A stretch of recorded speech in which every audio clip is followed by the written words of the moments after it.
Tripura DGP Anurag Dhankhar ఆత్మహత్యపై లోతుగా దర్యాప్తు జరుగుతోంది. వ్యక్తిగత కారణాలతో సూసైడ్ చేసుకున్నారా లేక ఇతర కారణాలు ఏమైనా ఉన్నాయా అన్న విషయంపై దర్యాప్తు జరుగుతోంది. త్రిపుర డీజీపీ అనురాగ్ ధన్కర్ ఆత్మహత్యకు పాల్పడడం తీవ్ర కలకలం రేపింది.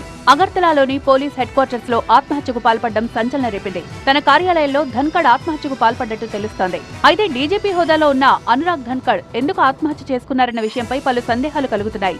ఈ ఘటన తర్వాత పోలీసు ఉన్నతాధికారులు ఆసుపత్రికి చేరుకున్నారు. డీజీపీ అనురాగ్ ధన్కర్ ఆత్మహత్యపై త్రిపుర ప్రభుత్వం ఉన్నత స్థాయి దర్యాప్తుకు ఆదేశించింది. తన కార్యాలయంలో డీజీపీ ధన్కర్ ఉరివేసుకుని ఆత్మహత్యకు పాల్పడ్డారు.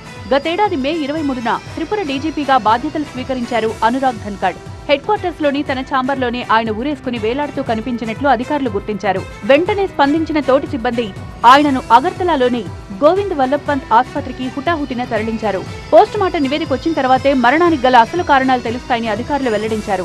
ఈ ఘటనపై త్రిపుర పోలీస్ శాఖ నుంచి అధికారిక ప్రకటన వెలువడాల్సి ఉంది. అనురాగ్ ధన్కర్ రాష్ట్ర పోలీస్ వ్యవస్థలో అనేక కీలక పదవులు నిర్వహించారు. వీటితో సిబిఐ, బిఎస్ఏ లాంటి కేంద్ర విభాగాల్లో డెప్యుటేషన్ పై సేవలందించిన అనుభవం కూడా ఆయనకుంది.